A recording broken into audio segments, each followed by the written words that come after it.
வணக்கம் தமிழா. ரயில்வே துறையில் தமிழர்கள் தடம் பதிப்போம் உங்களுடன் தமிழா ஐஏஎஸ் அகாடமி. நீங்க பார்க்கக்கூடிய தலைப்பு பார்த்தீங்கன்னா முக்கிய நியமனங்கள், அதாவது இம்பார்ட்டன்ட் அப்பாயின்மெண்ட்ஸ் 2025 செய்யப்பட்ட முக்கிய நியமனம் என்ன அப்படிங்கிறத பார்க்குறது. இது முக்கியமாக இந்தியாவில் இருக்கிற உயர் பதவிகள், அதே மாதிரி சில நாடுகளுடைய பிரதமர்கள் புதுசாக நியமனம் செய்யப்பட்டிருப்பாங்க, அமைப்பு தலைவர் நியமனம் செய்யப்பட்டிருப்பாங்க. அதையும் நம்ம டீட்டெயிலாக பார்க்க போகிறோம்.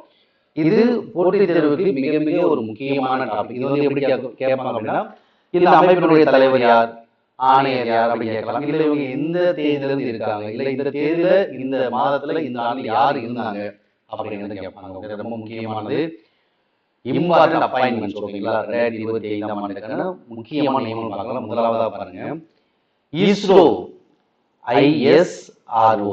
இஸ்ரோ அமைப்பினுடைய தலைவர் யார் பார்த்தீங்கன்னா வி நாராயணன். அது வி நாராயணன். இவர் எப்ப இருந்திருக்காரு? 2025 ஜனவரி 8 முதல் வி நாராயணன் இஸ்ரோ தலைவராக இருக்காரு. இஸ்ரோ எங்க இருக்கு? ISRO Indian space research organisation Bengaluru. ISRO தலைமையிடது பெங்களூரு. ஓகே. அடுத்து தலைமை தேர்தல் ஆணையர், chief election commissioner of India. ஓகேங்களா? தலைமை தேர்தல் ஆணையர் யாருன்னு பார்த்தீங்கன்னா ஞானேஷ் குமார். யாரு? ஞானேஷ் குமார். 2025 ஆண்டு பிப்ரவரி 19 தேதி முதல் இவர் இருக்காரு தலைமை தேர்தல் ஆணையராக. நிர்வாகம் சதன் அப்படின்னு சொல்லுவாங்க. 1950 ஜனவரி 25 தலைமை தேர்தல் ஆணையத்தை உருவாக்குறாங்க, எலெக்ஷன் கமிஷன் உருவாக்குறாங்க. இப்ப தலைமை தேர்தல் ஆணையம் வந்து 3 உறுப்பினர் இருப்பாங்க, 1+2. அந்த தலைமை தேர்தல் ஆணையர் வந்து ஞானேஷ்குமார். 2 பேர் தேர்தல் ஆணையர்கள். ஒருத்தர் சுக்பீர் சிங் சாந்து, ஒருத்தர் இன்னொரு விவேக் ஜோஷி. ஓகே. அடுத்து உச்சநீதிமன்றத்துறை, இந்திய உச்சநீதிமன்றத்துறை தலைமை நீதிபதியாக இருக்கக்கூடிய யாருன்னு பார்த்தீங்கன்னா சஞ்சீவ் கண்ணா. அது சஞ்சீவ் கண்ணா உச்சநீதிமன்றத்தினுடைய தலைமை நீதிபதி சஞ்சீவ் கண்ணா. இவர் எப்ப இருந்திருக்காருன்னா 2024 ஆண்டு நவம்பர் 11 முதல் 2020 டிசம்பர்ல உச்சநீதிமன்ற தலைமை நீதிபதி சஞ்சீவ் கண்ணா. எப்ப இருக்காங்க, தற்போது யார் இருக்காங்க அப்படிங்கிறது ரொம்ப முக்கியமானது. அடுத்ததாக தலைமை கணக்கு தணிக்கையாளர், அதாவது சுருக்கம் என்ன சொல்றாங்க, CAG அப்படின்னா comptroller and auditor general. Comptroller and auditor general. மத்திய அரசு கணக்குகளை தணிக்கை செய்வது அதிகாரம் இவர்தான் இருக்கு. பொது பணத்திற்கு பாதுகாப்பு யாருன்னா இவர் தான், CAG தான், தலைமை கணக்கு தணிக்கையாளர் அல்லது comptroller auditor general of India. யாரு? K சஞ்சய் மூர்த்தி அவர் தான் இருக்காரு. இவர் 2024 நவம்பர் 21 தேதி முதல் சஞ்சய் மூர்த்தி CAG பதவியில் இருக்காரு. ஓகே. அடுத்து அட்டார்னி ஜெனரல். ஓகேங்களா? அட்டார்னி ஜெனரல் அப்படின்னா மத்திய அரசினுடைய சட்ட ஆலோசகர், மத்திய அரசினுடைய தலைமை வழக்கறிஞர். மத்திய அரசு சார்பாக மத்திய அரசு வழக்குகளுக்கு வாதாடக்கூடியவர் அட்டார்னி ஜெனரல். ஓகேங்களா? இப்ப யார் இருக்காங்க? தற்போது attorney general R Venkataramani. 2022 October 1 முதல் இவர் இந்த அட்டார்னி ஜெனரல் பதவியில் இருக்காங்க. அதோட பாரத பிரதமர் யாருன்னு பார்த்தீங்கன்னா நரேந்திர மோடி. அது தெரியும், நரேந்திர மோடி 18வது மக்களவை தேர்தலில் பெரும்பான்மை இடங்கள்ல வெற்றி பெற்று பிரதமர் வேட்பாளராக நரேந்திர மோடி பிரதமரை செலக்ட் பண்ணியிருக்காங்க. நரேந்திர மோடி. ஓகேங்க. தொடர்ந்து 3வது முறையாக இருக்காங்க. 15வது குடியரசுத் தலைவர் யாருன்னு பார்த்தீங்கன்னா திரௌபதி முர்மு. ஓகேங்க. 15வது குடியரசுத் தலைவர் திரௌபதி முர்மு. அடுத்து 14வது துணை குடியரசுத் தலைவர், இந்தியாவுடைய 14வது துணை குடியரசுத் தலைவர் ஜெகதீப் தங்கர். யாரு? ஜெகதீப் தங்கர். அடுத்து இந்தியாவுடைய பாதுகாப்பு தலைமை தளபதி. அது பாதுகாப்பு தலைமை தளபதி யாருன்னு பார்த்தீங்கன்னா முப்படைகளுடைய தலைமை தளபதி அப்படின்னு கேட்கலாம். பாதுகாப்பு டிஃபென்ஸுடைய தலைமை தளபதி யாருன்னா அனில் சௌஹா. அடுத்து ஆர்மி, ராணுவத்துடைய தலைமை தளபதி ஆர்மி சீஃப் யாருன்னு பார்த்தீங்கன்னா உபேந்திர துவிவேதி. அது உபேந்திர துவிவேதி எப்ப இருந்திருக்காருன்னா 2024 ஜூன் 30 இருக்காரு. அடுத்ததாக நேவல், கடற்படை அட்மிரல், நேவி கடற்படையுடைய உயர்ந்த அதிகாரி அட்மிரல் யாருன்னு பார்த்தீங்கன்னா தினேஷ் கே திரிபாதி. 2024 ஏப்ரல் 30 முதல் தினேஷ் கே திரிபாதி கடற்படை அட்மிரலா இருக்காங்க. அடுத்து விமானப்படையினுடைய ஏர் சீஃப் மார்ஷல் யாருன்னு பார்த்தீங்கன்னா அமர் பிரித் சிங், சுருக்கமாக AP சிங். இவர் தான் விமானப்படை ஏர் சீஃப் மார்ஷலா 2024 செப்டம்பர் 30 இருக்காரு, பதவியில் இருக்காரு. அடுத்ததாக நிதி ஆயோக். நிதி ஆயோக் NITI சொல்லுவாங்க. நிதி Aayog national institute for transforming India. அந்த நிதி ஆயோக்குடைய துணை தலைவர் யார், வைஸ் சேர்மன் யார் அப்படின்னு பார்த்தீங்கன்னா சுமன் பெரி. நிதி ஆயோக் அப்படின்னா 5 ஆண்டுக்கு உருவாக்கக்கூடிய குழு திட்டக்குழு இருந்தது, பிளானிங் கமிஷன். அந்த பிளானிங் கமிஷனுக்கு பதிலாக மாற்றாக உருவாக்கப்பட்ட அமைப்பு தான் நிதி ஆயோக். தலைவர் பிரதமர் இருப்பாங்க நிதி ஆயோக்கு. துணைத் தலைவர் யார் இருக்காங்க? இப்ப தற்பொழுது சுமன் பரி இருக்காரு. நிதி ஆயோட சிஇஓ தலைமை செயல் நிர்வாகி யார் இருக்காங்க பாத்தீங்கன்னா பிவிஆர் சுப்பிரமணியம் அவர் வந்து இந்தியாவோட தற்போதைய சிஇஓவா இருக்காங்க, தலைமை செயல் நிர்வாகியா இருக்காங்க. அடுத்து 18வது மக்களவையினுடைய ஸ்பீக்கர், அதாவது சபாநாயகர் யார்? இப்ப இருக்கக்கூடிய 18வது மக்களவை அவரோட சபாநாயகர் யார் பாத்தீங்கன்னா ஓம் பிர்லா. ஓகேங்களா? மக்களோட எதிர்கட்சி தலைவர் யாருன்னு பாத்தீங்கன்னா ராகுல் காந்தி. மக்களோட எதிர்கட்சி தலைவர் யாரு கொடுப்பாங்க அப்படின்னா மொத்தம் 543 மக்களவை இடங்கள்ல 10 இடங்களை பெற்றுள்ள கட்சி எதிர்கட்சியா அங்கீகரிக்கப்படும். அந்த தலைவர் எதிர்கட்சி தலைவர் அவங்களுக்கு கேபினெட் அமைச்சர் அந்தஸ்து கொடுக்கப்படும். அடுத்ததாக இந்தியாவோட தலைமை தகவல் ஆணையர் chief information commissioner CIC Heeralal Samariya. இந்தியாவுடைய தலைமை தகவல் ஆணையர் ஹீராலால் சமாரியா. அடுத்ததாக மத்திய வெளியுறவுத்துறை செயலாளர் யாரு? விக்ரம் மிஸ்ரி. இவர் எப்ப இருந்திருக்காரு? 2024 ஜூலை 15 இருந்து விக்ரம் மிஸ்ரி அவர்கள் மத்திய வெளியுறவுத்துறை செயலாளராக இருக்காரு. அடுத்ததாக இந்திய ஆடவர் கிரிக்கெட் தலைமை பயிற்சியாளர் கௌதம் காம்பீர். அடுத்து தேசிய பாதுகாப்பு ஆலோசகர் நேஷனல் செக்யூரிட்டி அட்வைசர் யாருன்னு பாத்தீங்கன்னா அஜித் தோவல். 2014 மே 30 முதல் இருக்காரு அஜித் தோவல் தேசிய பாதுகாப்பு ஆலோசகராக. அடுத்து அமைச்சரவை செயலர் யாருன்னா ராஜீவ் கௌபா.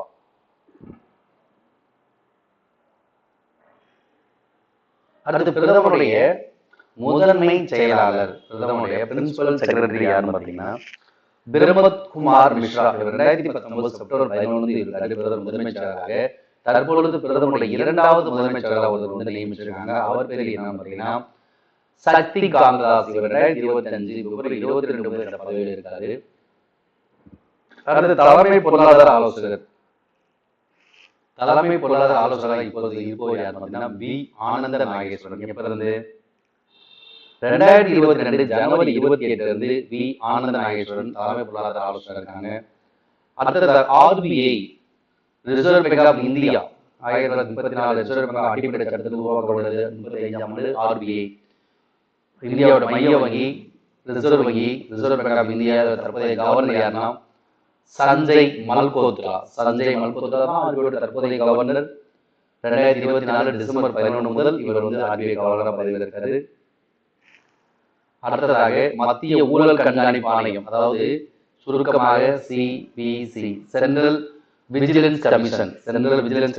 மத்திய ஊழல் கண்காணிப்பு ஆணையத்துடைய தற்போதைய சேர்மன் தலைவர் யாருன்னா பிரவீன் குமார் ஸ்ரீவஸ்தவா. 2022 டிசம்பர் 28 சிவிசியோட சேர்மனா இருக்காங்க.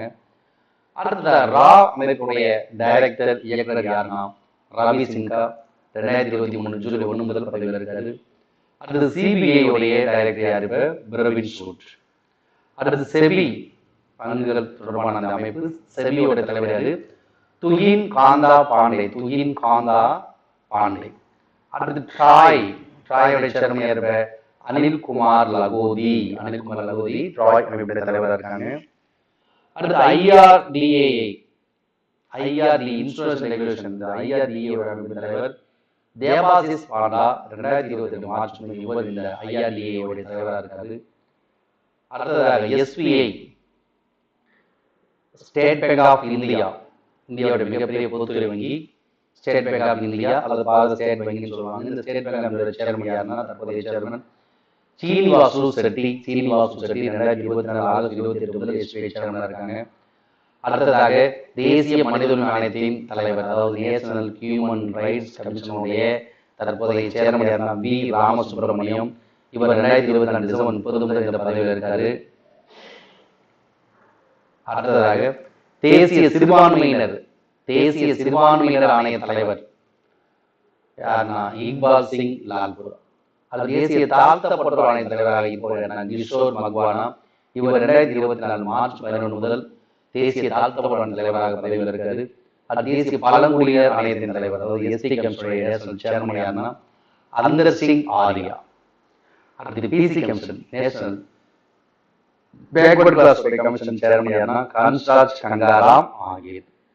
அடுத்து யூபிஎஸ்சி தலைவர் யூனியன் பப்ளிக் சர்வீஸ் கமிஷனுடைய சேர்மனாக தற்பொழுது ஒருத்தர் நியமிச்சிருக்காங்க புதிய சேர்மன் பிரீத்தி சூடன் 2024 ஆகஸ்ட் 1 முதல் பதவியில் இருக்காங்க. அடுத்ததாக தேசிய பெண்கள் ஆணையத்தினுடைய தலைவர், அதாவது உமன் கமிஷனுடைய சேர்மன் தற்போது யாருன்னா விஜயா கிஷோர் ரகத்கர். விஜயா கிஷோர் ரகத்கர் 2024 அக்டோபர் 19 முதல் இவர் பதவியில் இருக்காங்க. அடுத்து இந்திய அணுசக்தி ஆணையத்தினுடைய தற்போதைய தலைவர் அஜித் குமார் மொகந்தி. அஜித் குமார் மொகந்தி இந்திய அணுசக்தி கமிஷன், அதாவது இந்திய ஆட்டோமிக் எனர்ஜி ஏஜென்சியுடைய சேர்மன் அஜித் குமார் மொகந்தி தற்போது இவர் தான். அடுத்து யூஜிசி யூனிவர்சிட்டி கிராண்ட் கமிஷனுடைய சேர்மன் யார் இருக்காங்க? மமித்லா ஜெகதீஷ் குமார். மமித்லா ஜெகதீஷ் குமார். அடுத்து 14வது நிதிக்குழு finance commission 16th finance chairman யாரு? அரவிந்த் பனகாரியா.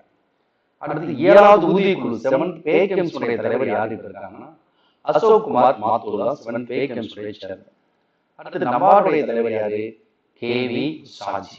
சாஜி கேவி அப்படின்னு சொல்லுவாங்க. அடுத்த LIC life insurance corporation LIC உடைய சேர்மன் சித்தார்த்தா மொகந்தி. யாரு? சித்தார்த்தா மொகந்தி.